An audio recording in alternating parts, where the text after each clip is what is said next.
दिनांक 14 जनवरी को भेलूपुर थाना क्षेत्र के एक साड़ी का कारोबारी जो साड़ी बनाने का काम करते हैं महमूद आलम, जिनकी उम्र लगभग 50 वर्ष के आसपास थी, रोहिला मोहल्ले के रहने वाले थे।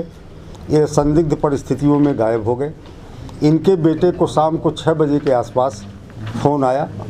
फ़ोन इन्होंने ही किया और ये कहा कि हम बहुत ही संकट में हैं, 8 लाख रुपए की व्यवस्था कर दो।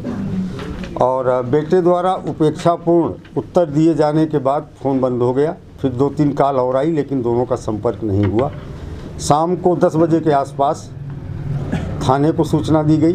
तत्काल कमिश्नरेट पुलिस और सर्विलांस की टीम, एसओजी की टीम, सब ने मिलकर संयुक्त रूप से प्रयास प्रारंभ किया और उसी के क्रम में ये 3 अभियुक्तों की गिरफ्तारी की गई है, जिनके द्वारा बहुत ही कहानीपूर्ण तरीके से महमूद आलम का अपहरण किया गया था।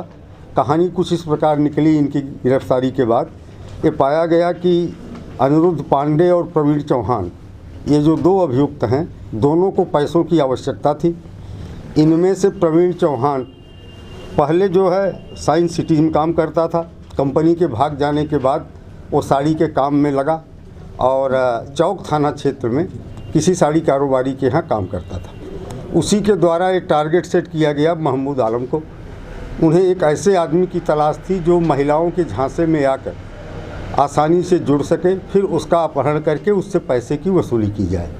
और इसी के तहत बड़ी प्लानिंग से इसमें जो दूसरे अभियुक्त अनिरुद्ध पांडे हैं, इन्होंने अपनी पत्नी दिव्या सिंह उर्फ अंजलि पांडे को तैयार किया, जो बीमा एजेंट बनकर महमूद आलम के साथ दोस्ती करने लगी। कई बार उनकी दुकान पे गई और इस घटना के 3 दिन पहले भी जाके उन्होंने सूट वूट खरीदे और व्हाट्सएप पे चैटिंग करने लगी थी महमूद आलम के साथ। महमूद आलम उन पे आसक्त हो चुके थे और एक प्लानिंग के तहत इन तीनों ने एक फर्जी नाम पते पे एक दूसरे व्यक्ति के नाम पते पे सिम लिया, नया मोबाइल ख़रीदा और घटना के दिन 14 जनवरी को दिन में 2-2:30 बजे के आसपास इस महिला दिव्या सिंह उर्फ अंजलि पांडे के द्वारा महमूद आलम को फ़ोन करके बीएचयू परिसर में बुलाया गया, जहां वो अपने स्कूटर से गए।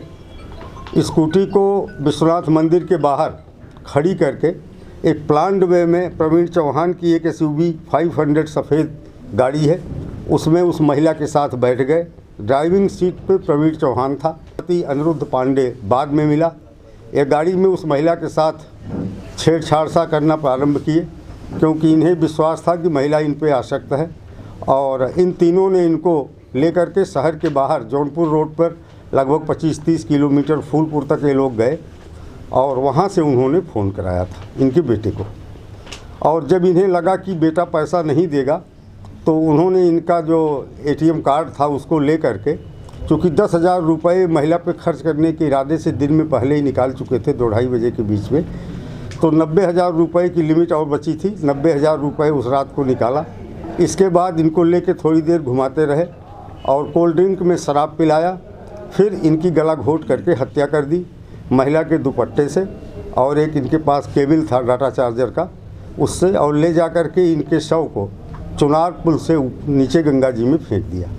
दूसरे दिन फिर 1 लाख रुपए उस ATM से इनके खाते से निकाले और इस बीच में हमारी टीमों ने प्रयास करके इन्हें पकड़ लिया है। शव को बरामद करने का प्रयास किया जा रहा है। चूँकि ठंडक की वजह से अभी तक शव संभवतः सतह पर नहीं आया है, लेकिन लगातार हमारी टीमें प्रयास कर रही हैं कि शव की बरामदगी कर ली जाए।